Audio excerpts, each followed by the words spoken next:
जुले JK24/7 में आप सबका स्वागत है। आज हम मिशन खुर्युक के बारे में बात करेंगे। तो उस बारे में ज़्यादा जानकारी देने के लिए हमारे साथ जुड़े हैं आज miss Neha Raghav, assistant director environment education division WWF India. सबसे पहले बहुत बहुत स्वागत है चैनल पे। फिर भी एक बार चाहेंगे आप अपना इंट्रोडक्शन हमारे दर्शकों को दें। बहुत बहुत शुक्रिया रिग्जिन, मुझे JK24/7 पे लाने के लिए। और मैं WWF इंडिया से पिछले 8 साल से जुड़ी हुई हूँ और इस समय मैं उनका एजुकेशन का जितना भी काम है उसको लीड कर रही हूँ। हम लोग गवर्नमेंट स्कूल्स के साथ काम करते हैं, प्राइवेट स्कूल्स के साथ अलग प्रोग्राम्स हैं और यूनिवर्सिटीज़ के लिए भी अलग प्रोग्राम्स हैं। सो दैट्स ऑल जी। तो WWF का मैं नहीं कहूँगी कि लद्दाख में बहुत नया है। पहले भी बहुत कुछ WWF का हम एक्टिविटीज़ देखते आए हैं। ज़रूर स्कूल में तो ज़्यादा ही मालूम होगा उस बारे में। तो मिशन खुर्युक के बारे में हम बात करते हैं आपसे नेहा जी। तो मिशन खुर्युक क्या है? ये मिशन में आप क्या क्या करने वाले हैं? तो मिशन खुर्युक लद्दाख के गवर्नमेंट स्कूल्स के बच्चों के लिए एक प्रोग्राम है। मिशन खुर्युक मतलब प्रकृति, और ये प्रोग्राम देश के बाकी राज्यों में भी चल रहा है, जैसे कि तमिलनाडु में। वहाँ पे इसे बोलते हैं मिशन येरकेई। येरकेई मतलब प्रकृति। और आइडिया ये था इसको शुरू करने का कि हम बच्चों को प्रोत्साहित करें कि वो प्रकृति के लिए अपना योगदान दें और अपने जीवन के कुछ घंटे वो प्रकृति की सेवा के लिए लगाएं। और इसी आइडिया और विचार के साथ में हमने मिशन प्रकृति को शुरू किया था। पिछले साल हमने तमिलनाडु में इसको चीफ मिनिस्टर्स अवार्ड की तरह से मिशन येरकेई के नाम से शुरू किया था। तो हम जब लद्दाख आए तो हम इसको यहाँ के बच्चे उससे कनेक्ट कर पाएँ, इसलिए हमने उसको मिशन खुर्युक की तरह से शुरू किया। जहाँ तक इस पूरे कार्यक्रम की बात है, पूरा जो आइडिया था वो ये था कि बच्चे अपने आसपास के वातावरण से अच्छे से जुड़ पाएँ। जब हम पहली बार आए थे तो बच्चों को बहुत ज़्यादा, जब हमने स्कूली बच्चों से बातचीत की तो हमें लगा कि बच्चों को उतना ज़्यादा जानकारी नहीं है यहाँ की वाइल्ड लाइफ के बारे में, यहाँ के वन्य जीवों के बारे में। तो हम लोगों ने ये सोचा कि किस तरीके से हम बच्चों को उनके पर्यावरण के साथ में ज़्यादा जोड़ सकें। तो इस कार्यक्रम का जो पहला हिस्सा है वो है कि बच्चे अपने आसपास के एनवायरनमेंट को बहुत ही क्लोजली ऑब्ज़र्व करें और उससे सीखें। इतने सुंदर यहाँ पर, हम जब से आए हम तब से यहाँ पे मैकपाइज देख रहे हैं, इतनी सुंदर यहाँ पे वो है। तो बच्चों को उसके बारे में और ज़्यादा जानकारी होनी चाहिए कि किस तरीके से वो यहाँ के एनवायरनमेंट में इतने अच्छे से एडजस्टेड हैं। तो ये एक पहला जो है गोल था इस प्रोग्राम का। दूसरा गोल है कि किस तरीके से बच्चे कोई भी एक ऐसा प्रोजेक्ट अपने स्कूल में लें जिसके माध्यम से वो अपने स्कूल को ज़्यादा सस्टेनेबल बना सके और इसके अलावा वो अपनी कम्युनिटी के साथ जुड़ पाएँ, अपनी कम्युनिटी के साथ मिल करके काम कर पाएँ। तो ये आइडिया था। दूसरी एक चीज़ जो हमको बहुत अच्छी लगती है लद्दाख के बारे में वो है यहाँ पर जो एक ट्रेडिशनल विजडम है जो यहाँ के बड़े बूढ़ों के पास में है, लेकिन कहीं भी आपको उसका बहुत ज़्यादा डॉक्यूमेंटेशन या कोई किताब नहीं मिलेगी। तो हम मिशन खुर्युक के माध्यम से ये चाहते हैं कि हम एक ऐसी किताब बनाएं जिसमें वो सारी कहानियाँ, वो सारे ट्रेडिशनल विजडम्स जो हैं वो डॉक्यूमेंट किए जा सकें। तो जब ये कार्यक्रम ख़त्म होगा मिशन खुर्युक का, तब ऑनरेबल LG उन बच्चों को अवार्ड देंगे, उन स्कूलों को अवार्ड देंगे जिन्होंने अच्छा काम किया है। सो ये है मिशन खुर्युक। मिशन खुर्युक प्रकृति यानी नेचर। तो इस पे बहुत अच्छा आपने सोचा है, बहुत सब्जेक्ट मैटर काफ़ी इंफॉर्मेटिव है। और शायद जैसे आप बता रहे हैं कि आजकल स्कूल्स में सिर्फ टेक्स्ट बुक पे हम जोर देते हैं। बच्चों को क्या है, जो जिस जगह पे, जिस लद्दाख के बारे में बात कर रहे हैं, बहुत कुछ सीखने को है, प्रैक्टिकली बहुत कुछ देखने को है। तो आप जिस तरह से प्रकृति की बात कर रहे हैं, नेचर की बात कर रहे हैं, हर जगह हम कहते हैं कि यहाँ पे नेचर जो है वो खतरे में है, नेचर फ्रेजाइल है। और लद्दाख की बात करें तो बहुत ही टोपोग्राफी ही बहुत अलग है जी। तो आपसे ये भी जानेंगे कि बच्चों को इस तरह के टेक्स्ट बुक के अलावा जो है, जिस तरह की आप इनिशिएटिव ले रहे हैं, वो कितना ज़रूरी हो जाता है? देखिए, बच्चे जो भी टेक्स्ट बुक में पढ़ते हैं, अगर उसको अपने रियल लाइफ से नहीं जोड़ पाते हैं तो उस पढ़ाई का कुछ खास फ़ायदा नहीं है। तो हमें पढ़ाई को अब नया नेशनल एजुकेशन पॉलिसी भी आ गया है जो बहुत ज़्यादा एम्फेसाइज करता है, बहुत ज़्यादा जोर देता है इस बात पर कि बच्चे इस तरह से सीखें कि वो अपने उस लर्निंग्स को अपने रियल लाइफ में अप्लाई कर सकें। एंड आप जानते ही होंगे कि सीखने का सबसे अच्छा तरीका है कि अपने हाथ से कुछ करें। तो जब बच्चे प्रोजेक्ट बेस्ड और एक्टिविटी बेस्ड एजुकेशन को फॉलो करते हैं तो उनको उन सभी स्किल्स को प्रैक्टिस करने का मौका मिलता है जो क्लासरूम के अंदर सिखाए जाते हैं। तो मिशन खुरयुग जैसे कार्यक्रम जो है वो बहुत ही मददगार होते हैं एक्शन बेस्ड एजुकेशन के लिए। सो इसलिए हमें ये लगता है कि बच्चों को मिशन खुरयुग से बहुत फ़ायदा होने वाला है। जी। तो ये मिशन चलाने के लिए बहुत सारे एक रिसोर्स की भी ज़रूरत होती है, लोगों के अप्रोच की भी। जितना अगर आप कोई प्रोजेक्ट भी कर रहे हैं, स्पेशली बच्चों का पार्टिसिपेशन, बच्चों का इंटरेस्ट जो किस तरह डेवलप करना है वो बहुत ज़रूरी है। तो उसको कैसे कर रहे हैं और कितने स्कूल्स में, फ़िलहाल लद्दाख में आप लेह डिस्ट्रिक्ट की बात करें तो किन किन स्कूल्स में आपने ये सब शुरू कर दिया है? देखिए, मिशन खुरयुग जो है वो हमने partnership department of school education के साथ पार्टनरशिप के माध्यम से लद्दाख के सभी गवर्नमेंट स्कूल्स के लिए है। तो चाहे वो लेह के स्कूल्स हों, चाहे कारगिल के स्कूल्स हों, कोई भी स्कूल इस कार्यक्रम से जुड़ सकता है। हम लोगों ने एक छोटा सा हैंडबुक बनाया है, मिशन खुरयुग हैंडबुक।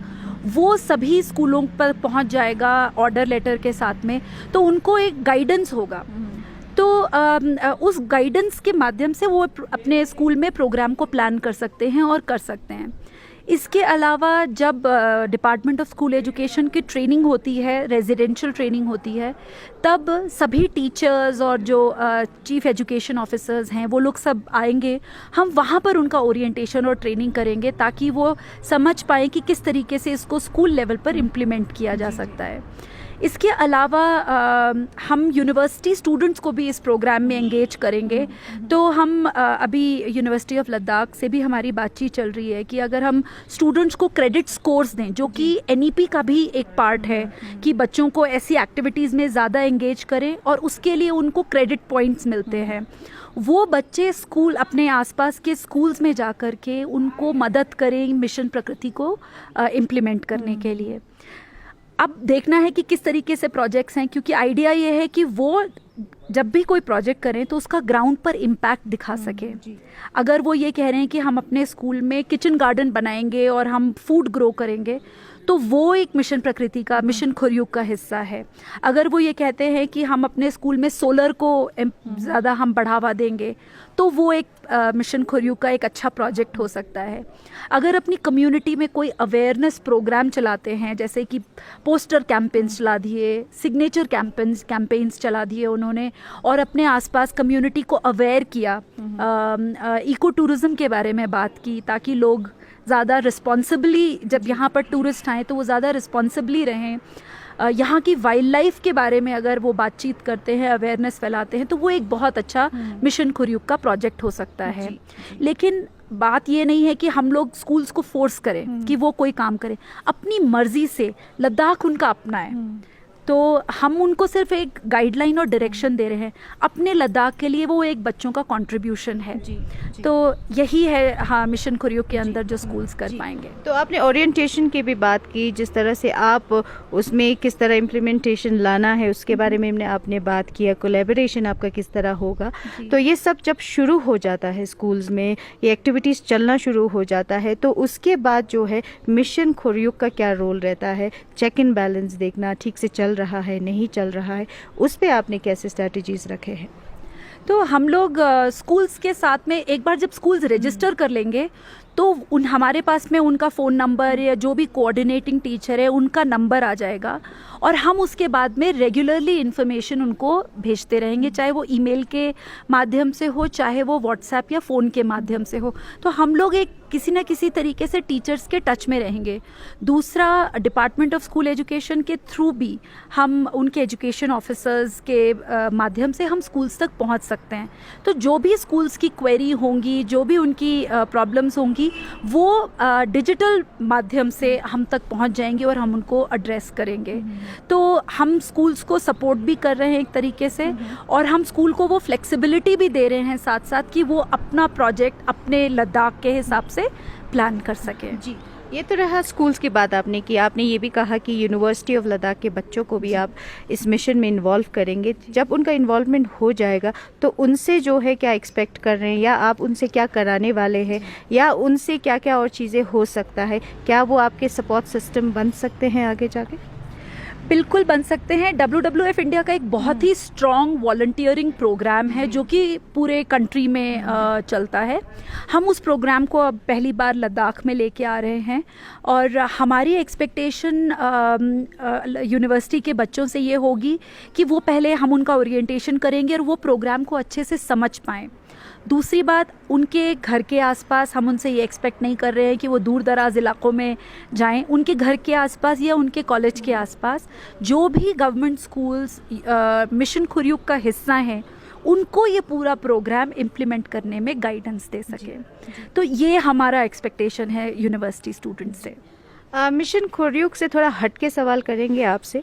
आपने बहुत क्लोजली स्कूल्स के साथ काम किया, बच्चों के साथ काम किया है, तो अभी एजुकेशन के बारे में बात करें तो कितना जो है डेवलप भी कहेंगे, या बच्चों को ज़्यादा, जैसे हम बैग्स देखते हैं, उनके बैग्स इतने ज़्यादा होते हैं, वो खुद के वेट से भी ज़्यादा शायद कुछ बच्चों के आप जैसे किंडरगार्टन में देखेंगे, तो उस एजुकेशन सिस्टम जो है वो कहाँ तक जा रहा है? क्या बच्चों को ज़्यादा बर्डन दे रहे हैं? क्या बच्चों को मोरली कुछ सीखना सिखाना चाहिए, या प्रैक्टिकली जो आप बात कर रहे हैं मिशन खुर्युग के, जैसे वाइल्ड लाइफ की कहा, नेचर की बात कर रहे हैं, तो उसमें कैसा होना चाहिए बच्चों के लिए?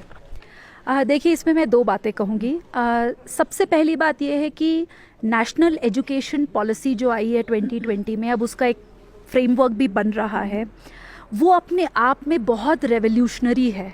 वो बहुत ही फॉरवर्ड थिंकिंग जो है पॉलिसी हम लेकर के आए हैं, और वो एनवायरनमेंट एजुकेशन को, ग्लोबल सिटीजनशिप जैसे कॉन्सेप्ट्स को बहुत सीरियसली देख रहा है। और जब स्कूल एजुकेशन डिपार्टमेंट से बात करती हूँ, जैसे कल मेरी बातचीत हुई है यूनिवर्सिटी ऑफ लद्दाख के ऑफिशियल से, वो बहुत फ्लेक्सिबल अब होता चला जा रहा है, और एनवायरनमेंट एजुकेशन का जो एक रोल है वो और ज़्यादा इम्पॉर्टेंट हो गया है। सुप्रीम कोर्ट ने पहले ही 2001 में उन्होंने मैंडेट किया था एनवायरनमेंट एजुकेशन हर लेवल पर, क्योंकि उन्होंने रियलाइज़ किया था कि कितना इम्पॉर्टेंट है एनवायरनमेंट एजुकेशन। सो ये तो एक बात होगी। दूसरी बात जो मैं थोड़े सिंपलर लेवल पे करना चाहूँगी वो ये है कि मेरे हिसाब से सबसे बड़ा टीचर और सबसे पावरफुल एजुकेटर हमारा एनवायरनमेंट है। आप देखेंगे हर चीज़, हम जो भी, इवन जो हम जेट प्लेन्स बनाते हैं वो उसका इंस्पिरेशन नेचर से आया है। जो हम हेलीकॉप्टर्स बनाते हैं उसका इंस्पिरेशन ड्रैगन फ्लाइज से आया है। सो जो नेचर से इंस्पिरेशन मिली है, सारे इनोवेशंस और इन्वेंशंस नेचर से इंस्पायर्ड हैं। तो अगर नेचर इतना बड़ा एजुकेटर है तो उसको हम अपने एजुकेशन सिस्टम से अलग नहीं कर सकते हैं। उसको हमको अपने एजुकेशन के साथ में इन्फ्यूज़ करके चलना पड़ेगा। तो वहाँ से इंस्पिरेशंस लेके आनी पड़ेंगी। और आप देखिए, आप किसी भी कॉन्सेप्ट को ले लीजिए, चाहे वो जेंडर इक्वालिटी है, चाहे वो डेवलपमेंट है, चाहे वो जो कुछ भी है, नेचर में हर चीज़ इतना बैलेंस्ड है कि वो हमको इंस्पायर करता है। तो क्यों नहीं हम पूरा एजुकेशन सिस्टम ही एनवायरनमेंट पर बेस करें, जिसके थ्रू हम इक्विटेबल शेयरिंग ऑफ रिसोर्सेज की भी बात कर सकते हैं। नेचर सबको इक्वली सब चीज़ ऑफर करता है, तो वो इंस्पिरेशन बहुत इम्पॉर्टेंट है। तो ये आई थिंक सो इस समय का एक सबसे ज़्यादा इम्पॉर्टेंट एक्शन है जो ऑलरेडी गवर्नमेंट ने NEP के फॉर्म में ले लिया है। सो मेरे हिसाब से तो वो बहुत इम्पॉर्टेंट है। जी जी, तो बहुत बहुत शुक्रिया चैनल के साथ जुड़ने के लिए। जैसे नेहा जी ने कहा है कि हमारा जो नेचर जिसमें हम रहते हैं वो बहुत कुछ सिखाते हैं और बहुत कुछ सीख भी सकते हैं। तो WWF का जो इनिशिएटिव है स्कूल्स के लिए, गवर्नमेंट स्कूल्स, प्राइवेट स्कूल्स या यूनिवर्सिटी ऑफ लद्दाख, हम ज़रूर यही दुआ करते हैं कि सब कुछ जो है अच्छे से हो। बच्चों को जो है जिस तरह से एजुकेशन मिलना चाहिए वो उसी तरह से मिले। ज़्यादातर जो ये प्रैक्टिकल जो नॉलेज कह रहे हैं, नेचर, वाइल्ड लाइफ, वो चीज़ जो है वो सिखानी बहुत ज़रूरी है। जब भी हम स्कूल्स में कभी जाते हैं तो हमें ऐसे लगता है, जब बच्चों को इस तरह से प्रैक्टिकल नॉलेज की बात करते हैं, कभी बार उनको ये लगता है, वो हेजिटेशन होता है कि ये क्या है। उनको सिर्फ बुकिश लैंग्वेज यानी बुक्स में जो जो सिखाए जाते हैं वही पढ़ते हैं। तो हमें यही लगता है कि लद्दाख में बहुत कुछ ऐसे सीखने को है, जहाँ पे यहाँ वाइल्ड लाइफ और यहाँ नेचर की बात करें, वो चीज़ों को ज़्यादा यहाँ बच्चों को सिखाने की ज़रूरत है, जैसे नेहा जी ने कहा है। तो हम यही उम्मीद करते हैं आगे आने वाले दिनों में एजुकेशन पॉलिसी में और ज़्यादा डेवलपमेंट हो, ज़्यादा स्ट्रेंथन हो। और ले सिटी की अगर स्कूल्स की बात करें, वो काफ़ी अच्छे पेस पे अभी चल रहे हैं, और जहाँ दूर दराज इलाके जो स्कूल्स है, गवर्नमेंट स्कूल्स, उसमें और भी ज़्यादा ज़रूरत है इन चीज़ों को स्ट्रेंथन करने के लिए। तो उसी के साथ तंजिन दोरजे और रिगजिन वैंगमो, JK 24/7 के लिए लेह लद्दाख से।